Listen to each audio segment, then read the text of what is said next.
Bueno, entonces como veníamos hablando, estamos en la segunda, es que estamos ay, no, en la, en la segunda parte.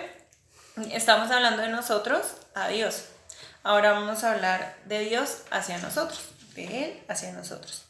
Entonces, buscamos o busquen en sus Biblias, por favor, segunda de Timoteo, capítulo 3, versículo del 16 al 17. Capítulo Y 3, dice, 16. córrete más para acá para que te vean. Bueno, eh, toda escritura es un mensaje enviado por Dios.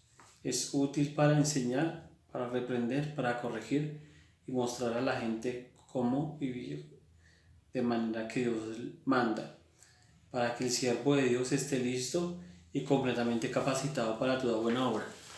Pero pues igual la Reina Valera dice que toda escritura es inspirada por Dios, útil para enseñar, redarguir, corregir, instruir en justicia, a fin de que el hombre de Dios sea perfecto, enteramente preparado para toda buena obra.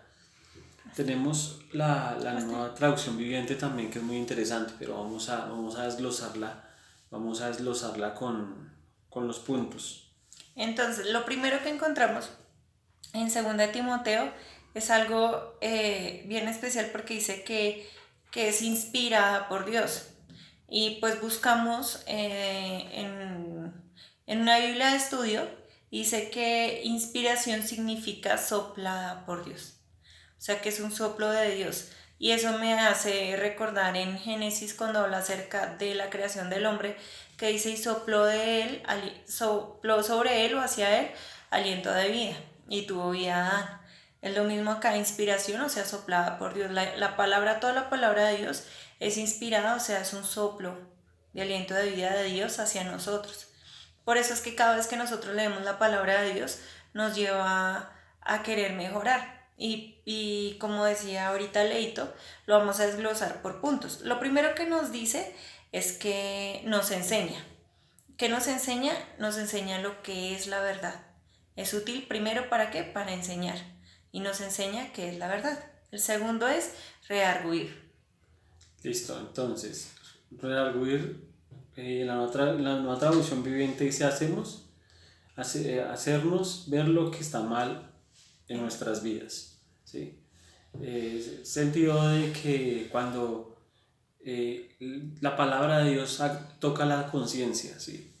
Y llega un momento en que la persona se arrepiente cuando se le toca la conciencia, porque cuando uno le va a hablar de Dios a alguien, uno debe hablarle no a la mente ni a las emociones, porque hoy en día la publicidad se ha encargado de hablar a las emociones a las personas para que compren más, pero nosotros debemos desde hablarle a la conciencia a las personas por medio de la palabra de Dios, y la misma ley de Dios hace que nosotros que esas mismas personas sean redargüidas por medio de la ley, para ahora sí mostrarle la gracia de Dios, y que si se arrepienten ya pueden acceder a esa gracia por medio del Señor Jesucristo.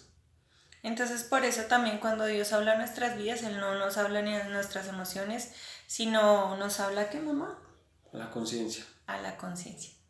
Entonces cuando Dios, obviamente cuando nosotros leemos la palabra de Dios, a lo primero que el Señor habla es a mi conciencia y me hace, y vamos a lo primero, que me enseña lo que es la verdad.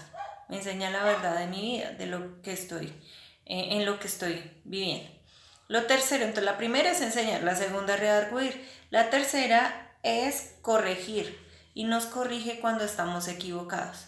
Entonces cuando Dios ya no nos habla nuestra conciencia y sabemos la verdad y somos conscientes de que no estamos tal vez haciendo las cosas bien, entonces nos corrige.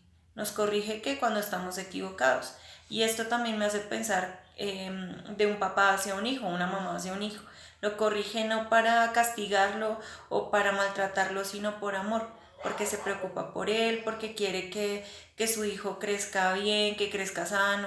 Lo mismo el Señor con nosotros, no quiere que ninguno de nosotros nos perdamos. Y la mejor manera para entender este principio es su palabra. Y su palabra nos enseña que, que es a través de obedecerlo y tener una relación con Él donde vamos a encontrar la vida eterna, la salvación. Obviamente nosotros ya contamos con la salvación, pero es no desgastarnos durante el camino hasta que esperemos la venida de glorias de nuestro Señor Jesucristo. Y la última es instruir en justicia. Bueno, quiero compartir algo en corregir, y es que también viene de disciplina, ¿sí? Que Dios nos disciplina a través de su palabra. Dios, si no, utiliza cualquier otro medio para llevarnos a su palabra y a su espíritu. Entonces, instruir en justicia, como el título que tenemos de esta enseñanza, Él nos enseña a hacer lo correcto, ¿sí? O sea, Dios obra de una manera muy especial con su espíritu y con su palabra para enseñarnos a hacer lo correcto, para instruirnos, y al final la palabra de Dios se convierte como en un espejo, o no, sí, convierte en un espejo que nos enseña cómo estamos, nuestro estado, nos redarguye, nos corrige y ya nos instruye. Entonces es importante eso que hace la palabra de Dios con nosotros.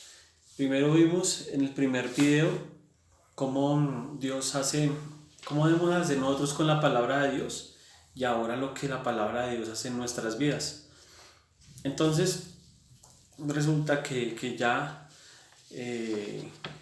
Para terminar. Sí, para terminar.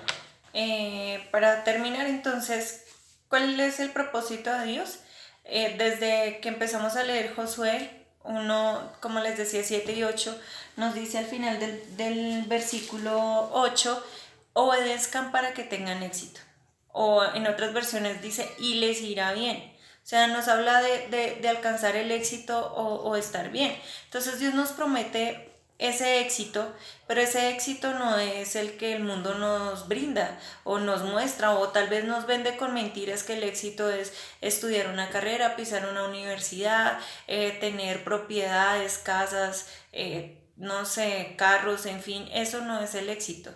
El éxito en Dios es cumplir el propósito que Él puso en nuestras vidas, el propósito de nuestras vidas, y es volver a nuestro diseño original todos los días.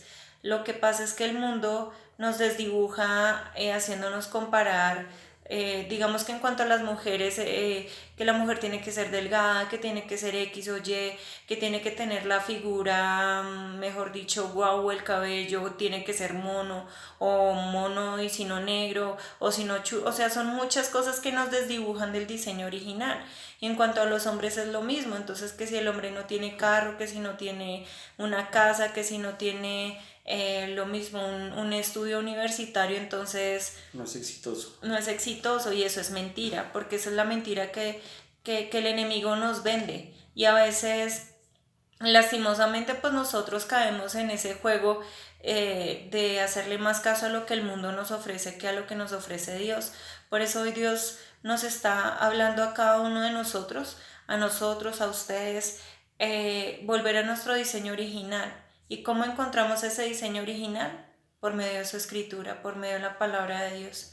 Yo sé que en algún momento compartía con alguien, sin embargo, y lo vuelvo a mencionar, y yo sé que a Dios este virus o todo lo que está pasando no es algo desapercibido para Él, no es algo desconocido, no es algo que lo tomó por sorpresa, sino Él sabía. Él sabe, y todo lo que ocurre en nuestras vidas ocurre para bien. Por eso Jeremías, el capítulo 29, dice que planes de bien y no de mal tiene para nosotros, para sus hijos. Y esto, en vez de ser algo negativo, obviamente lo que nos brindan las noticias, los medios de comunicación, que el médico de la esquina, o sea, una cantidad de mentiras donde uno se deja sembrar ese temor, ese miedo, y es entender que Dios es el que está en control, no somos nosotros. Es Dios quien tiene el control sobre nuestras vidas. Es aprender a depender de Él. Y era lo que el Señor nos mostraba a través de estas palabras, de estos versículos. Por eso el título que decidimos darle fue Instruidos por la palabra de Dios. para que dependamos de Él completamente, para que encontremos el porqué y el para qué en nuestras vidas. Nosotros no vinimos aquí a ser exitosos hablando financiera, económicamente, nosotros vinimos aquí con un propósito y es hablar la palabra de Dios, vivir la palabra de Dios, respirar la palabra de Dios. Y es así como nuestra fe no va a ser quebrantada, no va a ser quebrada, sino vamos a confiar y a esperar en el Señor. Además que digamos que estas medidas de cuarentena lo que hacen es volver a nuestra casa. Es esta nuestro primer ministerio de cómo estamos fundamentando nuestro hogar y cada uno de sus hogares también, cómo Dios nos está llevando, queramos o no queramos, estar en el centro principal que es las familias. El decirnos unos a otros, no importa lo que pase, aquí estamos juntos y nos amamos. Muéstrenme una persona exitosa, yo les mostraré una persona que obedece a Dios. Una persona que está fundada sobre la roca, que vinieron virus, vinieron mares, vinieron lo que sea, pero su casa no cayó porque estaba fundada sobre la roca, ¿sí? E incluso alguien puede ser exitoso siendo albañil, siendo carpintero, pero desde que obedezca a Dios en todo lo que él haga y en verdad él entienda el propósito de Dios que tiene para su vida, esa persona es exitosa. No importa si ha embarrado, si ha caído, si ha tenido pecado, sí hay que arrepentirnos y la Biblia nos enseña que debemos de cambiar nuestra manera de pensar, pero si esa persona cambió su manera de pensar y empieza a cumplir el propósito que Dios le dio para su vida, es una persona exitosa y al final Dios la usa para preparar y capacitar a todo el pueblo para toda buena obra. Hablamos de la palabra de Dios, ¿no? La palabra de Dios al final Dios la usa para preparar, para capacitar a todo el pueblo para toda buena obra. La palabra de Dios no es exclusiva para los ministros, para los pastores o para las personas Que estudian teología. estudian teología, sino es para todos nosotros, es nuestro alimento espiritual. Entonces, ya estuvimos hablando sobre la historia de la Biblia, hablamos sobre el tema